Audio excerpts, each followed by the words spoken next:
Hey, yo, it's me, Pops Fan Marmalade, and you're watching the Comics-Related Madness Network. Huh? So come get some. CromCon. Hey, we want to shout out to our sponsors, Daytona Beach Comic Con. If you are a fan of comic books, if you're a fan of comic book conventions, and if you like meeting comic book creators and getting comics and comic-related stuff, then you need to make your plans to attend Daytona Beach Comic Con. This year's show is September 7th and 8th. Silverline will be there, so you should make your plans to be there too. We'll see you there. If you like comics and find yourself in the Orlando, Florida area, doesn't everyone come to Orlando at some point in time to see the House of Mouse? But when you're here, you need to make it a point to visit Coliseum of Comics, especially the one on East Colonial Drive.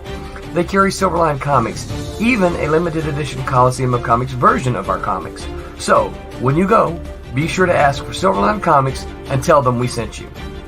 OCD stands for Orlando Collector Deviants. OCD, Steve and Trish, they're a family of geeks who promote geek things, particularly those around the Orlando, Florida area. They're big supporters of Silverline, and we think you should be supporters of theirs too.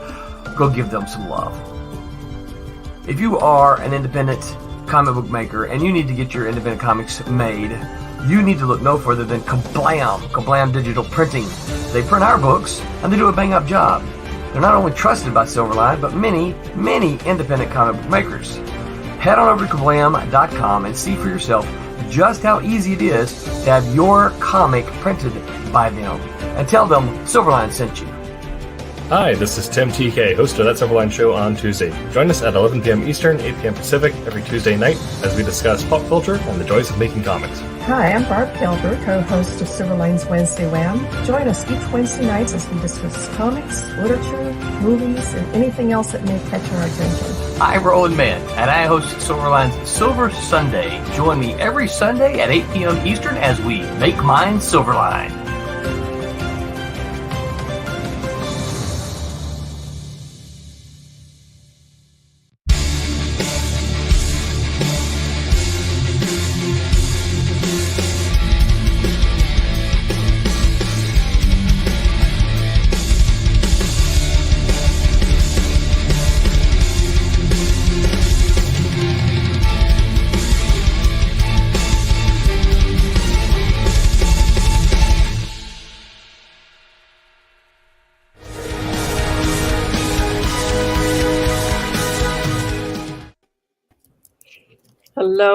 Hello, everybody. I am filling in tonight for Roland. He's in the midst of driving through a hurricane at the moment. He's on his way home from visiting his mom, so I'm filling in tonight. If our audience doesn't know who I am, my name is Barb Kaalberg. I've been a comic book inker for 35 years for just about everybody under the sun. The last 5 years, I've also been a writer and a colorist. My creation for Silverline is Divinity, which we will be touching on tonight. And I'm also the CFO of Silverline. So I count the pennies. So, Mike, would you like to introduce yourself quickly? Howdy, everybody. How's everybody doing this Sunday? Oh, that was quick. Hey, I'm quick. I get to the point. That's right. That's right. Tommy. Howdy do, Thomas Flormonti. Yeah, Barb, we don't go through all the intro stuff. We just say, hey, and then we just get rolling. Oh, well, yeah, everybody's used to you, though. I'm kind of a newbie on here. People know who we are. Yes. Well, Tommy usually does a Flormonti flyby on Wednesday nights. On the Wednesday, yep. Yeah. I was trying to get Roland to join in. He could just jump in. All he's got to do is click the link button and do like I do all the time when I'm after bike riding on Wednesday. When I join y'all's show, I'm doing it from the car. He could do it. Well, yeah. I mean, and I once in a while I'll jump in from Iowa when I'm back there on my phone. So easy come breezy. on, Roland. Come on. What's he doing? He's just driving. No kidding. It's easy. Just hold the phone up and talk and drive. As long as there's connection. Yeah. Yeah. He's got data. Right. He's got data. Right. Yeah, but hurricane. Well, we'll see. It's not much of one at the moment. Good. Typical Florida weather. Well, hopefully it'll just peter out. Yeah, I don't even Yep. think it's a Cat 1 yet. I think it's still just I thought it's it right there was. on the edge of being a Category 1, but it's Is it's it out getting in bigger or adult smaller? at the moment. Hey, Logan. Hi, Logan. Yo, So we're gonna touch on my Kickstarter or my Kickstarter. Sorry, my Fund My Comics. oh just yeah, rolls off see, the you're tongue. bad as I am. I can't. I say it all the time. Can't keep them I straight. know. There you go. Here we are. We're Thank on the you. last 3 days of the crowdfunder for Divinity. For those of you who don't know, Divinity is my creation, and it's about an 11-year-old girl whose parents have died mysteriously and under weird circumstances. Her older brother, by 13 years, Zach, who's a Marine, gets a hardship discharge because he's their only living relative, comes home very resentful because he had meant to make the Marines his life, and starts snooping around into why his father and stepmother are dead, and he discovers that his little sister is hiding a big secret that she can heal with a touch. And everything goes to hell in a handbasket after that because the word has gotten out from her Weasley neighbor who's been spying on her, and he sold her out to the mob, basically. So there are people after her, and they go on the run. It's basically a road show. It's like Supernatural meets Firestarter, except she heals instead of or like The Fugitive meets the Firestarter. She heals instead of starts fires. And one of my editors is sitting right here, Tom Mason. Oh, hi. And my letterer, Mike Belcher, is also here.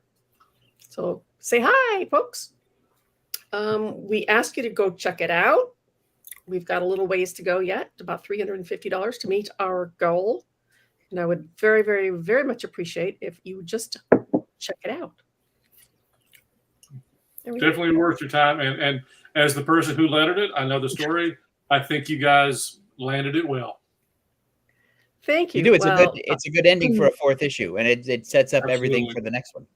Yeah. For the next one, which You can also get Tom is the helping. issues 1, 2, and 3 if you haven't picked them up already. Also, Yes, I know. I shared it to there's 48 Facebook groups that I have shared it to. I try to do one, like half of them one day and then half of them the next day, so I don't overwhelm everybody all at once. Also, Facebook yes. will come after you if you share too many. Oh, really? yeah, because it's You're a bot. spam at that Yeah, point. and it helps. One of the things I've come to understand is it helps to not put the link in the post, but put the link in the first comment. Yep. Oh, I have heard that, and then I've heard other people say that's a myth, but I don't know what to believe. Well, I've heard people with so not sort of internet troll type people, but actual big name people say that I could call Zuckerberg and ask him. Let's do that. I've got it. Yeah, you got him on Rotodial. I got him. He's my second number on my speed dial. Who's that? Zuckerberg. Oh, Zuckerberg. Oh, of course. Yeah, Well, he yeah. just told me yes. That's what he said. It's if he's talking to Tommy, it's got to be true. Well, absolutely. Everything Tommy says is true.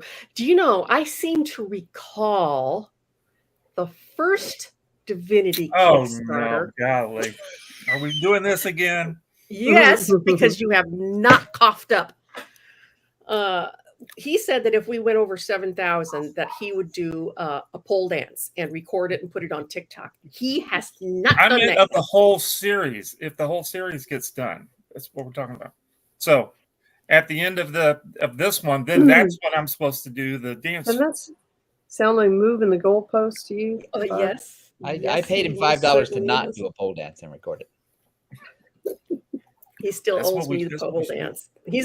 I'm the one that he promised the pole dance to, so I'm calling that I want to bring that marker in. Well, or was it a pole dance or was it a twerking dance? I can't remember. No, it was a pole dance. No.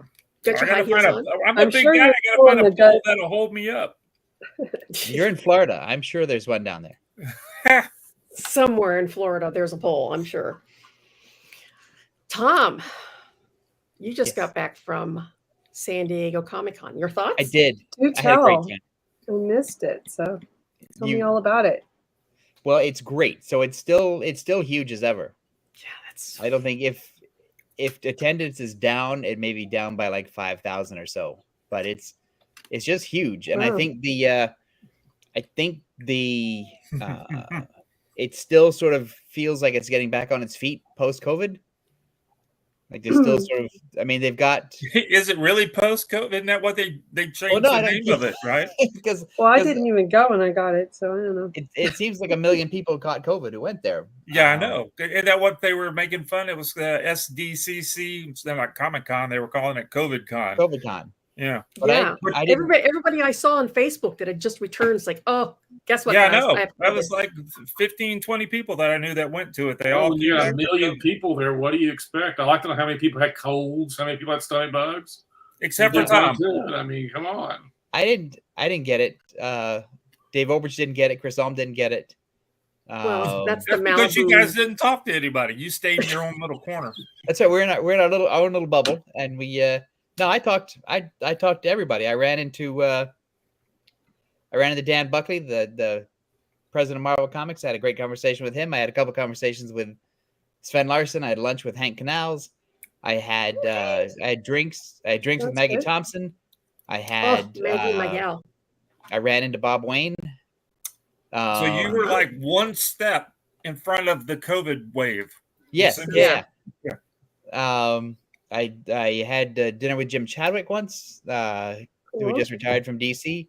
Yeah, I sat on a panel with Dan DiDio, and I had a blast. It's California too, because it's all bright and shiny, and you step outside the convention center and the sun is out, and there's a tons of places to go. And I bought some great stuff. Oh yeah, show us. Yeah, Maggie's awesome. She's a fellow Wisconsinite, so Yeah, no, she's. Try to So hook up. I picked up the new Big Barda graphic novel. Ooh. I met Alex Segura, and I got a signed copy of his new book Alter Ego, Oh. which is set in the comics industry. It's a murder mystery. Sweet. That's good.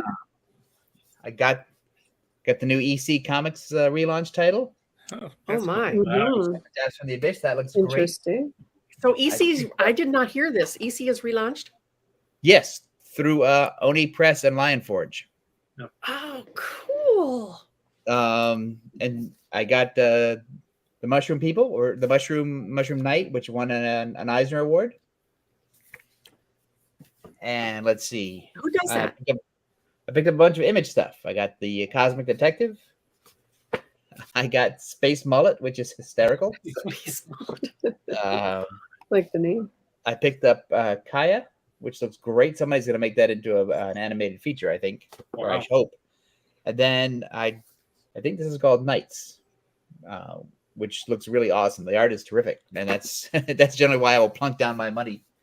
I am absolutely obsessed now with Space Mullet.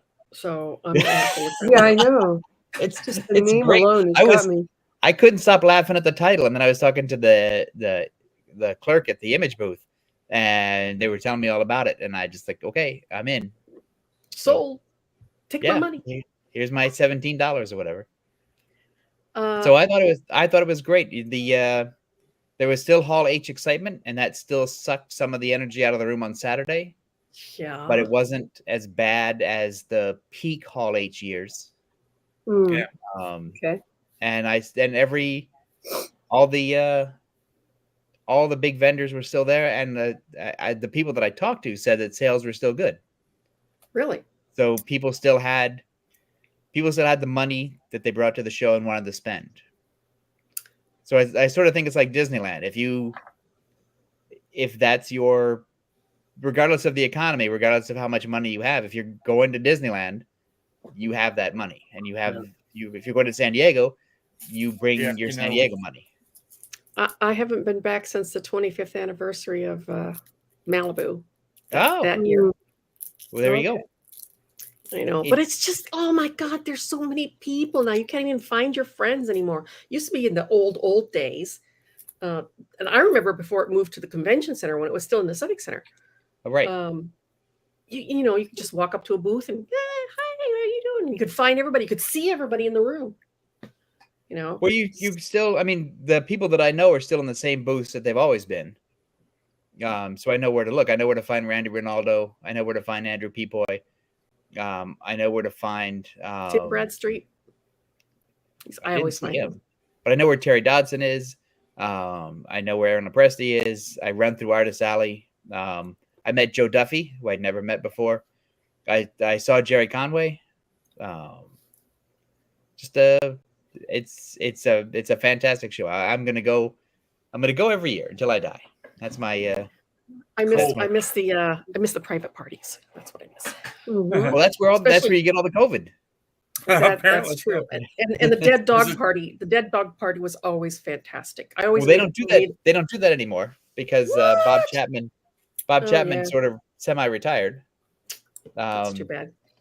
And he doesn't put it on anymore. But I can't remember. I think somebody else picked it up and does it, but I think it's still like secret invitation only. You know. Oh, I was always able to get in. Right. To wangle there are a couple of parties like that. DC had a big party for its freelancers, which was invitation only. And were they there? Did they have a booth? DC. Well, they have a little booth. Yeah. So I think they did it this year. I know they did it last year. They make a deal with McFarlane Toys, where they basically have a DC booth, but and they share the cost with McFarlane Toys, and the McFarlane Toys sells their DC figures at the booth because they're pretty high end. And that's the only way that DC corporate will sort of fund the booth if they can prove that it pays for itself. They won't have a standard comic book booth anymore. DC Comics has to share a booth. Well, it's not a decision. It's not a decision by the people that work for DC. It's a decision by the people that work at Warner Discovery. The corporate, true corporate, the bean counters. You can run into the DC people, and they all would love to have their old booth back. Mm-hmm. So does it still take you like about an hour and a half to walk from one end to the other because it's so packed? Yeah. Well, especially if you're like me and you want to stop and you want to talk to people and you want to look at new comics, because I think we've talked about this before. I have like 4 or 5 main goals, which is I want to see people that I know and I want to talk to them, and find out what they're doing, and also not block traffic. But I also want to find like the new thing. I want to find a comic that I haven't seen before or heard of before, or a creator I haven't heard of before, and I want to see what they're doing. And so that takes some time because there's always like 2 or 3 people, or even publishers, where you just go, I didn't even know about this. Yeah. Mm-hmm. And so I'll do that. And then there's a bunch of comics that came out in the last year that I just completely missed. Yeah. Like I didn't, and then they came out from big publishers like Space Mullet. I would have picked that up in a heartbeat from a store, but I never saw it. It came out like last year. I think I really got turned off when they started having to do a lottery for the hotels. That just that's so frustrating. Because I always stayed at the Horton Grand, and I loved it. I went there every single year. I loved the little bar, and then all of a sudden you have to have a lottery to find a place to stay. Yeah. No, that's awful. And that's one of the things that the convention people are fighting with the city of San Diego to try to make them stop jacking up the prices so much and screwing around with the reservations. Yeah. Because it makes it, lots of people won't go anymore because of that. I don't go anymore because of that. You have to go through a portal to get tickets, and I'm too old to jump through all those hoops. I just don't like it. I used to call the hotel, make my reservation, for the plane, get on the plane, go. I was a pro, so I just I got a pro badge. That was it. Now it's all these things you got to go through, and I'm just not up for that. It's too many people, and 175,000 people. It's a little claustrophobic. Yeah, and it just takes. You go to a normal show and you're worn out a day or two afterwards. This takes like a week or two to get over going to one of the. It's the industry Olympics. You gotta train. You gotta prepare. You gotta be. Yeah, you gotta pace yourself. You gotta be in shape. Yeah, and it's so expensive to go and set up, and I just don't. I don't know how unless you're just the star of the week. How do you make any of your money back? Well, that's the thing. I don't think, you know, You're not going there to make. You're just trying to get seen. yeah, you're not. Yeah. And I don't think it's worth it if you're like Randy Ronaldo sets up and he has a booth, but he's been there for, 20 plus years or whatever. Decades. Yeah, decades. And he publishes one book a year and it comes out right before the con, and and so he goes and he's got 25 issues worth of back issues. So I think he builds his brand or whatever. He's a great guy too. Yeah. And so, Mm.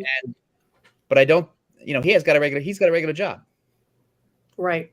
Like his like almost all of us, his comics don't pay him enough to stay home and make comics all day. No. And so I don't think it's anymore. worth it small publishers to go and set up if you're thinking about making your money back. Yeah. That's why I'm pretty much seen. These days, I stick to doing local shows within a 4-hour drive of Madison, because sharing my those coloring, by shows, the way. yeah. I'm sharing my coloring, by the way. I realize I'm just working. Oh, yeah. Right here. Cool. It's a truck. Truck. I'd That truck rather doesn't be have any front wheels. Yeah, it doesn't. It's just Yeah. kind of going to disappear that? into the ethos. I'd We're rather gonna be a have big to- we're fish gonna in a have to small talk to that pond. person. Is this cat and mouse? Yes. Cat and mouse vipers. And who's penciling that? And inking? So we have, if I know right now. I have, let's see if I can remember who did the pencils. I don't remember right now because I'm a jerk. I have COVID, I'm sorry. I've been not Because thinking you're a too jerk. quickly. Well, I know Jose's inking it, right? Yes. I put you on the Okay, spot. Sorry. It's well, it's someone I don't know. That's why. A newbie? Yes. Yeah. So this is spo- Jose's inking it, so I'm going to get on to him about not putting that front wheel in for the penciler that left it out. Oh, really? Why? Because he needed to put a front wheel on there. What's he Because doing? it's the inker's responsibility to fix stuff like that. You're supposed to fix something. It doesn't even look like it's I got don't- the front end of the truck. I don't think there's anything wrong with it. Here's the deal. When you have something You could just that- clone it. that is on the far left side, you have all of these things that are gonna be more important in the middle, and this is kind of like a border shot. So let me back up and show you. See, it might even be off the crop. Oh, well, that makes It sense. might then. even be It's off the cropped crop. off. I It's don't so know. close to the edge there. That's probably bleed. That would mean I that would those know. Kablam people would have to crop a whole lot, because I don't think that's I more don't than think so. an eighth of an inch of trim over there on that side there. Well, there's a little. I'm saying it could be a little bit, just blurred to white, and you wouldn't care. Come on. All the And there's no problems driveway you got. into the garage. Do you know, I have just started. How much are you going to critique before I get done with it? So you're saying you are going to fix that tire? All right, I'm good. I'm good. Then. Geek man. I'm not going to private- fix the tire. No, Oh, the tire is not getting fixed at all. So you're not paid to be drawing stuff. Well, I'm not paid to be drawing stuff, but more importantly, I'm not paid to change things like that. Oh, okay. Because Geek man, the yes. The approval came from somewhere else. Oh, there you go. That's right. Okay, That's I'll right. driveway. All right. Mm-hmm. Geek man, the key words to private parties were free food and free drinks. So yes, you want to go to private parties. Yes. Also, the professional comic book creators' favorite words are open bar That's and free food. Sure. and free food. And free food. That's right. They coined the term starving artist for a reason. Mm-hmm. Anytime I usually, and I mean, we're talking like 30 years ago. Okay. So don't look at me now and judge, but I could usually wangle free meals for every meal. Well, it was a better industry for some of us back in the 90s because DC, Marvel, Diamond, Capital City, and some of the others all had expense accounts. That's right. And they would take out all the... And they had been convinced that it was their job to take creators out to lunch or dinner. That's right. As part of doing business. And so I really miss those days. Me too. Maggie used to take me out for breakfast every morning. And then whoever would go lunch and supper, you know, whether it was Innovation or Malibu or DC or Marvel or whoever, I'd end up going out to supper or something. I rarely ever had to buy food. Because Malibu used to host a Saturday dinner for the creators who were at the show. And that was always a blast. And I know DC and Marvel would take creators out on a regular basis, usually, and not just like one or two, but usually like 6 or 8 or 9 at a time. If you could get a table. So almost always. So even if you weren't, it was a great way to meet people and a great way to make friends and a great way to network and a great way to actually have conversations with people not on the floor. That's right. Some of my best conversations at San Diego Comic-Con had nothing to do with comics. And everything to do about just like real life. The very first time I ever met Bernie Wrightson, I did not know who he was. He later became one of my best friends. And the reason that we clicked so well was because I met this guy at a Star Reach party. I was being courted, which I never did take them up on the offer to become my agent. And there was this guy out on the balcony, and we were killing a bottle of wine, and he was from New York State, and he had kids the same age as mine, and we started talking about school boards and property taxes. And we must have talked for over an hour, and it was nothing about comics. It was all about raising kids and property taxes and just stuff like that. At the end of the hour, I said, well, I suppose I should introduce myself. My name's Barb Kaalberg. And he goes, my name's Bernie Wrightson. I'm like, I know that name. Yeah, I have. I said, I'm sorry to say, but the only thing and I have here is you immediately went, oh, Frankenstein guy. I know you. I know you. I said, the only thing I have of yours is your Frankenstein book. He goes, well, if you have to have something in mind, that's what I prefer you to have. And after that, we anytime we were at a convention together, we always went out. You know, just and at one point, my daughter dated his son. So, you know, wow. He was a genius. Kelly Jones is equally a great guy. Yeah, that was the whole group of those guys were something else. Now I'm dating myself, though. You know. Mike, have you ever been to the San Diego Comic-Con? No, and I don't believe I ever will. I think it's a little too big of a crowd for me. It's a little daunting just to see. You got to go once for sure. It's a thing. That's for darn sure. Yeah. How many times have you been, Tommy? Me? 8, 9, 10 times. Not a ton, but a good many to go. You know, if I miss it again, then I'm okay. Right. Now, if I needed, you know, if I was promoting something and I needed to go and the publisher needed me to go to do something, of course I would go. But for myself, I was like, I'd rather just go to some small shows and I enjoy myself a whole lot better and not be exhausted for 2 or 3 weeks afterwards. But yeah, if a publisher needed me to go, for sure I can go. Absolutely. Yeah. I've been over a dozen, less than 20. Yeah. Oh, and if I had to go out again, it would have to be for a good reason. It's a mess. It's really cool, though. I mean, it's neat. It's so neat, but it's so huge. I've been to like 30 of them, and I'm going again next year. Of course. That's where it's my sat down. It's my people. It's my big. Like I like the New York show, but the New York show is still. It has that sort of. It's in October, and it has the Javits Center looks like it was built with mob money. It looks sort of like this giant gulag, and it doesn't. It's everywhere you go, you got to shake people's hand with money in your palm when you palm the money off to somebody. Yeah. But you I mean, you see everybody because all the East Coast people are there. So it's great. It's great to see everybody, and it's great to get back into the New York mood of things.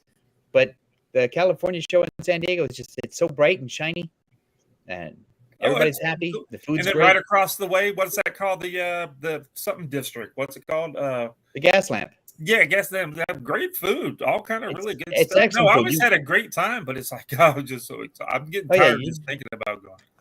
You really want to go on somebody's expense account or go to promote like some really big thing. Yeah. So, or you can also get a tattoo still if you want to. There's a tattoo place downtown. Well, they do tattoos in the show. What am I going to go downtown for?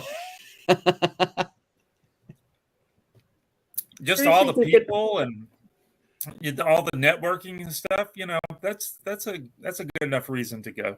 It's so exhausting. I made the huge mistake of, well, I told you that one of my daughter dated Bernie's son. Well, so I took her with me one year because I wanted to hang out.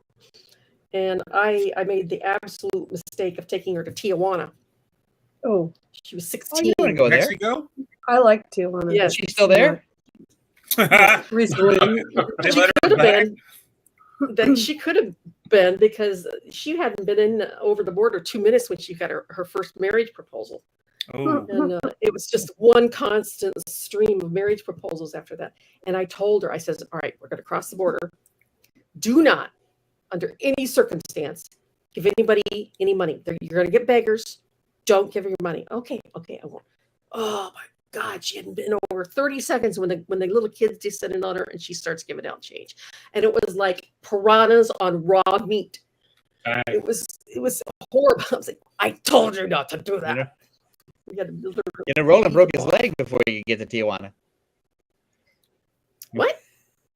Broke his arm. I forget which one. His arm, I think it was. Yeah. It was his arm. Yeah. Do tell. He has to tell it. It's his story. Oh, his story to tell. Mm-hmm. If only he would join. Oh, he's yes. Yep. If only he would join. I think we know where we fit into Roland's life. Yes. And for those of you who are confused, because this says the Divinity closeout party, it's not. No, there's still a few days to go. This is Divinity reminder party.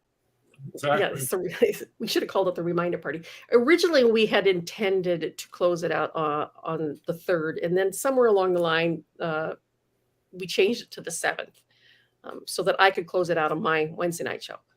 So it's actually Wednesday night is the end of Divinity. But please go to the link. Can you pull up the page and show people what some of the stuff is? Because there's all kind of great art in the metallic covers. And well, before we leave though, we should look at how Roberta put in the driveway.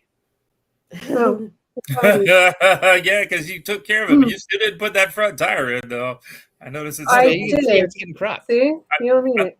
I like how it's blurred, so it kind of looks like maybe it should be there, but it kind of blurred out. Not important. Golly, Roberta. It's gonna get cropped. No, it's not. That's not even close enough to get cropped. I mean, I know the people that are printing it. I can tell you. Well, anyway, I like the way the driveway got put in. Yeah, just enough. Yeah, there you go. A taste of driveway. That's right. right. The Tom Petty album. All right, Roberta, I'm going to kick you off here so I can go to the webpage. Go for it. All right, there we go. And we're going to add this to the stage. This is the Divinity page. And look at the pretty colors. Yes. I don't know if look at this. Look at this foil cover. Isn't that outstanding? Tommy, you did a magnificent job on that. You know what I think is really cool, that whoever's hand that is, it's a nice hand. Well manicured. I think he bites his fingernails is what he does. Yes. Looks like he's done that before. Divinity's healing power is what everyone wants. With divinity in the hands of an unscrupulous foe, who is Mr. Pinter, by the way, is his name.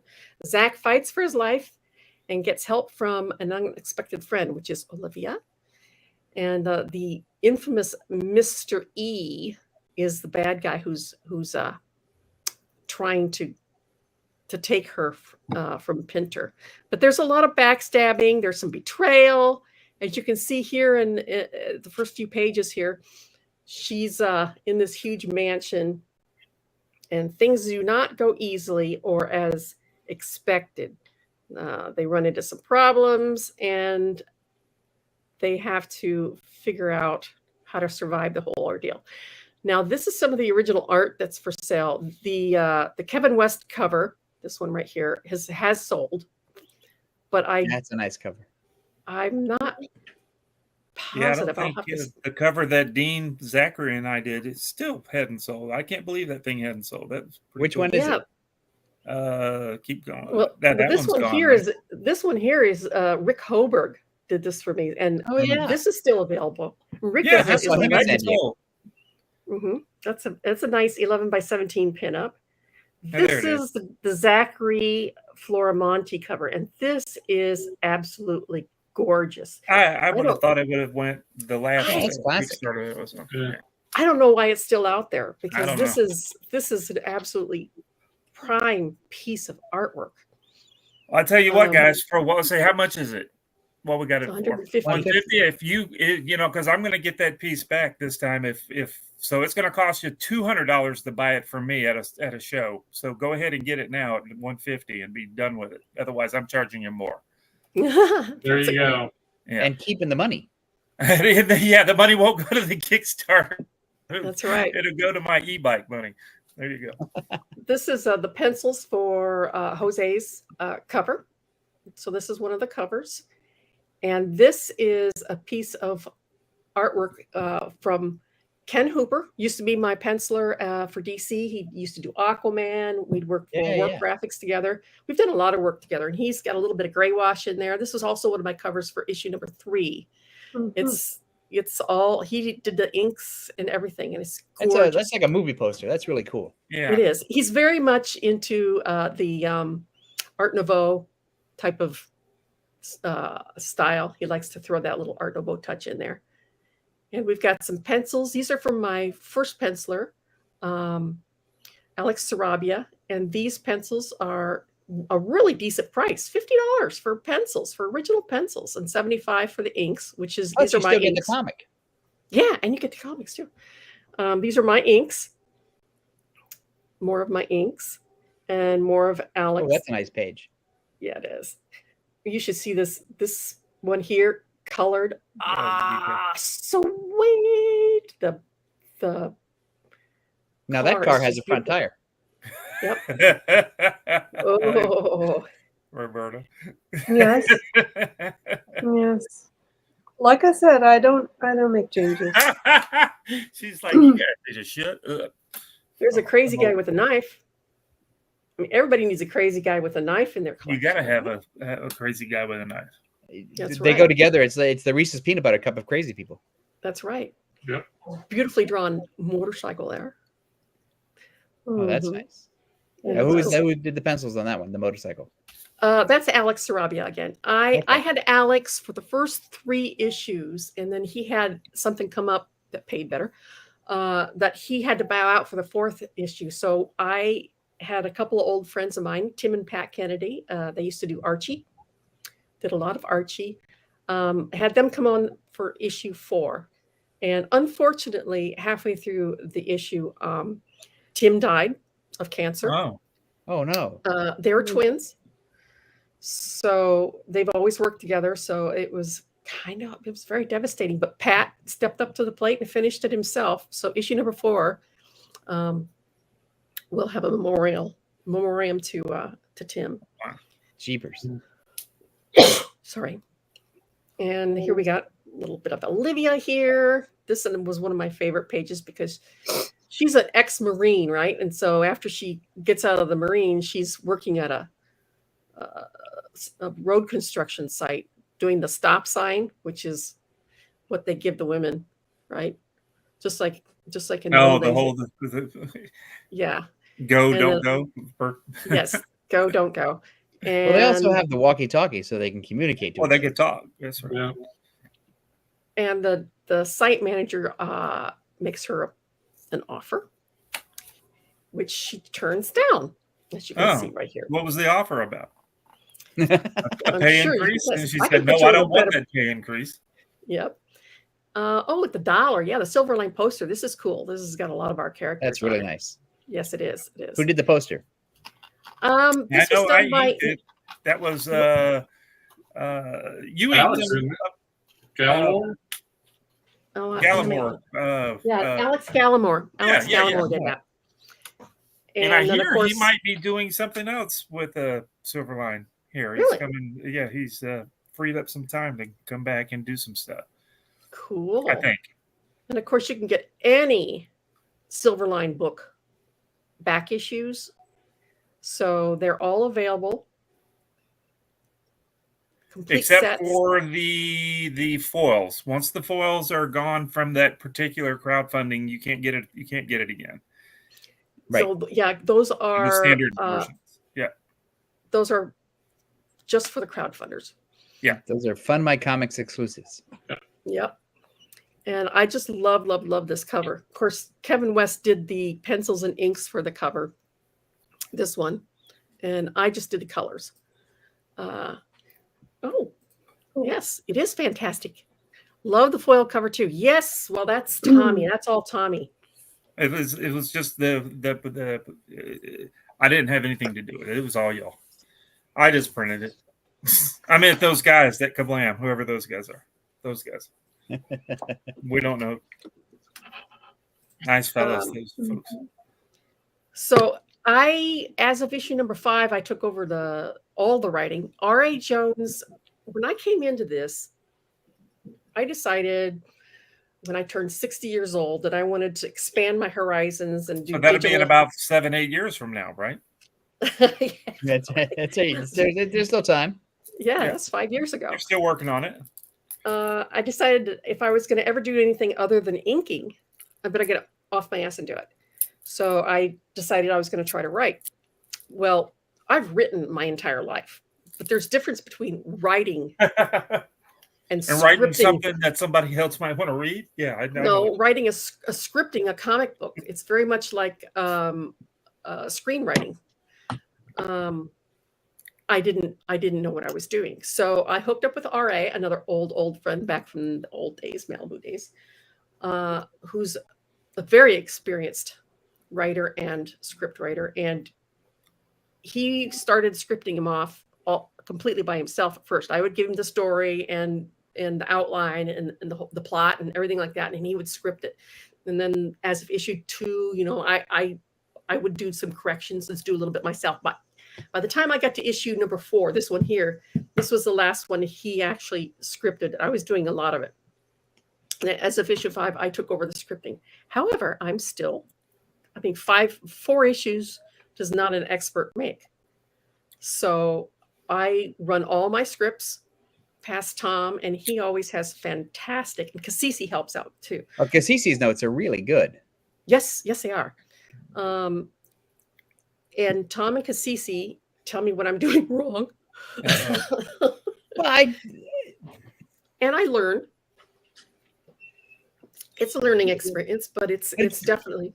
It's a different kind of editing too, because there's the Marvel and DC kind of editing where you're writing to protect the corporate brand. But then there's also independent comics editing where you're trying to protect what you want what the creator wants to say. And you're trying to help them say that either more coherently or better or clearer or whatever, but without being trite. Right. And without interfering. It's like, yeah, because an independent comic has to sort of break through the noise of the other comics. Mm-hmm. And, I think it's up to, I think it's best if independent creators understand this is going to sound terrible, but understand the position that they're in, which is they have to sort of they can't duplicate Marvel and DC. They have to sort of break out from there. Correct. And it's very, very, very easy to fall into a trap of being trite and two-dimensional. And you're helping me to see that, because you're pointing out, like, the audience already knows this. Why are you saying it? Oh, I didn't think about that. It's very much a learning experience to me. And it is hard not to fall into those traps. And I've got good people that will pull me out of those traps when I'm making them. Because I think, and this is one of my weaknesses as well, I've read like thousands of comics. And so it's easy to sort of say, well, Steve Gerber did it this way. Or, Doug Mensch, one of the best writers, he did it this way. It's like, well, yeah, but, Yeah. think a little harder. Yeah. And 99% of the time, I take the advice given. There's the 1% of the time where I put my foot down and say, no, I'm doing this for a reason, this way. But that's very rare. I usually about 99% of the times I make the changes that Cece and Tom tell me I should make. So it's very much of a learning experience. And I taught myself to color too. I didn't start coloring until Roberta. When I first started, I was constantly pestering her with questions. It was awesome. She learned so much so quick. It's great. Well, you also have to understand that I've had 35 years of comics industry kind of rotating around in my head, So it's all in there. It's in there. You can pick it up. You just got to apply it, The hard part is being able to think of it. But yeah, you know what you're looking at is right or wrong as you're doing it. Yeah, that is. And now I've got another story. I've had another story for years. I just got to find somebody to help me. A different one from Divinity? Oh yeah, very different. So I don't want to write it by myself though. I'm so overwhelmed. Do you find that now that you've put your attention to this stuff as your goal, that the ideas are coming faster? Well, I've had these two on the drawing board for a decade. So, well, not Divinity. Divinity came to me after my brother's cancer diagnosis, but the other one, I've had that one sitting around in a folder for a decade. I just haven't done anything about it. This one seemed more urgent and important to me. So the other one's languishing somewhere. So that's an interesting statement. What part of the story feels important to you? The family part and the part where people do desperate things to get healed. They want to save themselves or a loved one. And one of the big reasons that this came to me was, as I said before, my brother was diagnosed with cancer, and my sister and I, we were just like researching the hell out of everything, and we had him on a juicer, drinking healthy juices every day, no salt, no dairy, but we were doing everything. And it had occurred to me that if I were given the chance, I have no morals whatsoever when it came to what I would have done to save him. None. I would have done anything. And that's kind of where this came. What would people do to get their hands on somebody who could heal? It was not a very nice look at myself, morally, ethically. It's a journey. It's a journey, though, through yourself. Yeah. But it's interesting the way that you took it, because Mr. E is the guy with no morals, but he doesn't want to heal necessarily his sick relative. He wants to make money off it. He wants to make money off of it. No. But it's so those desperate it's interesting people. the way you took something personal and you made it, and you made the villain. Basically, you're the villain in terms of motivation, but he just amped it up for power and money. Mm-hmm. What would I have? I would have sold every last thing I own, the house, everything, if I could have purchased this gal's services. Right. And the cabal is really willing to pimp her out and prey upon that very thing. Desperate people, and what they would do to get to have somebody heal either themselves or a loved one. That's what I like. I know I'm jumping ahead, but that's what I like about the subsequent issue that you're working on, is that you really see who she is. Yes. I don't know what I can give away or not give away, so I'm talking in circles. But she's basically nice. She is. She's going to struggle a bit, and down the road a bit, in the 4 issues after the current one I'm writing, which would be 9 through 12. We're gonna hit on that question: can she raise the dead or not? So, and what the ethical aftermath of that is. I would raise the dead. Thank Now you. I've killed the conversation completely. Yeah. What would be the consequences?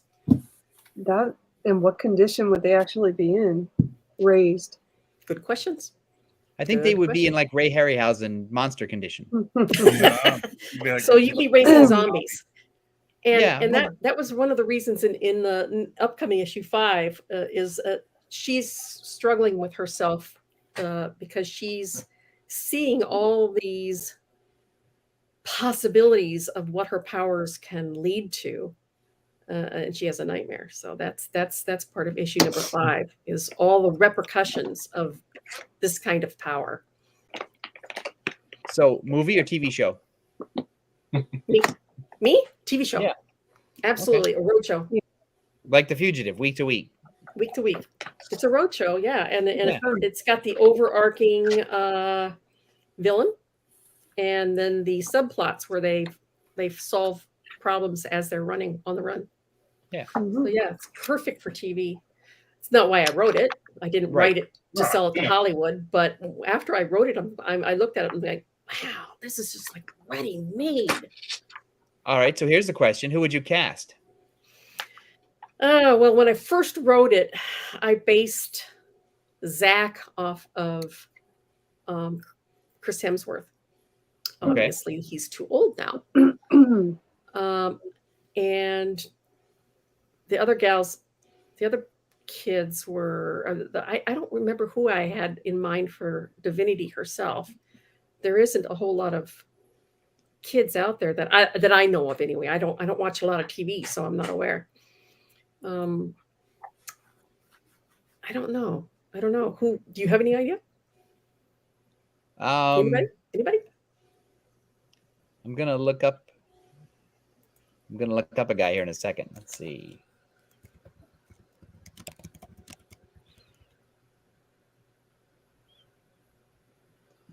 There's the new shoot. No. I think Glenn Powell as the brother, Zach. Yeah, he's the guy right now. Yeah. Yeah. So, yeah. He's what? He's the guy. Glenn Powell is the new hot guy. Yeah, he's everywhere now. So I'm gonna have to look him up. We've gone almost all summer without TV just because we've been too busy. Are you Amish? Are you being punished? No. Are you doing Live Like Lincoln for a TV show or something? I'm worse than Amish. I'm a comic book artist. Man, I can't live without TV. TV is my warm, glowing friend.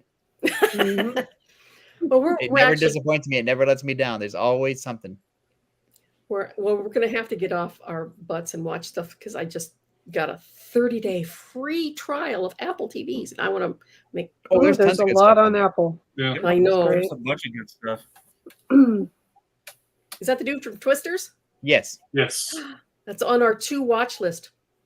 Speaking of which, Tuesday we go to the old people matinee on Tuesdays. You only have to be 60 to get in for $5. You're not old enough to go yet.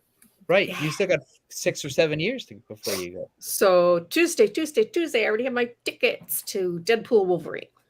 Oh yeah, we were supposed to go yesterday and we forgot. You forgot. Yeah, I don't. We just got busy. Has anybody else seen it? About 10 o'clock. I want to see it. My wife's like, "Weren't we supposed to go to the movies today?" I'm like, "What are you seeing?" At the old people matinee. Oh, me! I was Deadpool Wolverine. Oh, there you go. Yeah, I loved it.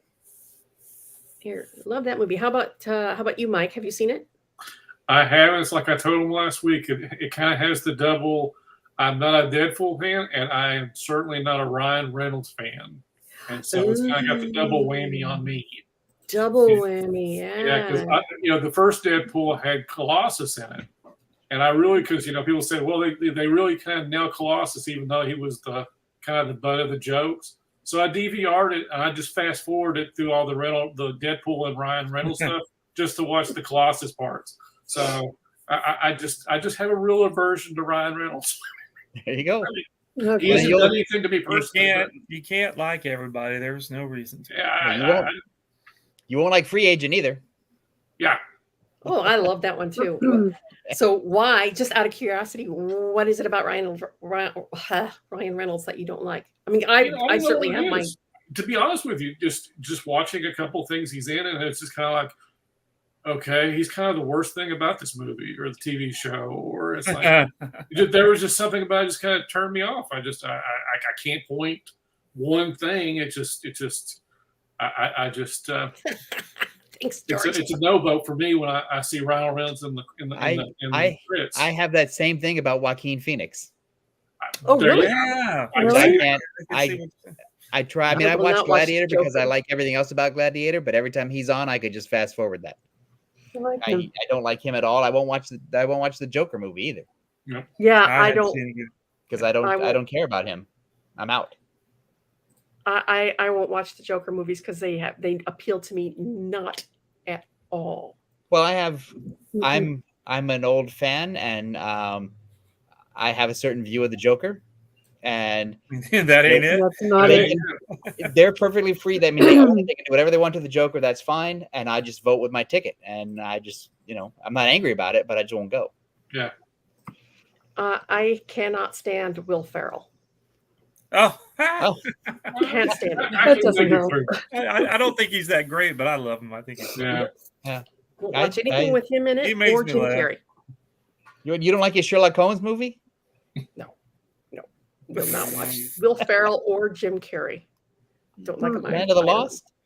Jim Carrey's gotten kind of hard lately to watch. Yeah. Also, he's become a public weirdo, which is like the worst thing you can do as an actor. Yeah. Yay, Logan. Yeah.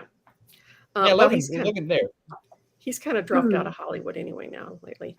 All right, so folks, we're about 3 minutes to close, and I'm going to post this again. Yeah. What's the link to the site or to the GoFundMe? Yeah, Not GoFundMe. Fund my comic. I'll get it right. One of the things. There it is. It's GoFundMe comic. It's the Irish one. That's right. Yep. I think it's still at the top of the Fund My Comic thing too. If you don't know all the rest of it, you can just go there and it's still at the top, I think. Yeah. So please go check it out. Even if it's not something that appeals to you, share the link with your friends. That's a huge help. That's something that you can do for free to support your indie comic artists, your indie industry. It's just to share the links, So very much appreciate it. George, yes. That's true. Yeah, he does have a point. Yeah. He does have a point. Actually, The Truman Show was the last thing I liked him in. Yeah, he's the same thing in everything. He's kind of like The Rock. I still like him, but he's the same guy in everything he does. He was pretty decent in The Majestic. I enjoyed The Majestic. Oh yeah, the movie where it's about the movie theater. Yeah. I just like SNL hasn't been good since the 80s, in my opinion. No, it was good when that Will Ferrell guy was on there. That was fun. After Farley left, it was dead to me. He was dead to me. You're dead to me. Where are the new fat comedians coming from? They're on Ozempic. They shamed them out. That's right. There is no good one anymore. They're all dieting. And fat is a non-politically correct term. It is well endowed or stout. Okay. Where are the new stout comedians coming from? Stout. Untapped. All righty. So I thank you all for showing up and letting me guest host tonight. I'm trying to find my little patch here. Thank you all for tuning in. Thank you, folks, for helping me out. I'm usually very poor at hostessing. And I've never seen a single one of these podcasts. I never will. because I won't watch myself, which is sad. But Well, you're doing fine as a Okay. substitute Mhm. Roland. So, as we like to say in a Silverline land, as we sign off, and let me have before we do that, I need. Make mine divinity. Oh, sorry. Yeah, there you go. Make mine divinity. I'm All brand. There we go. right. You trying to find the closer? Yes, the stream and the bumper. Yes, as we That's like right. to say. Make mine Silverline. Silverline. Load my coffee. Hey, I'm G-Rod. Make mine Silverline. You heard me.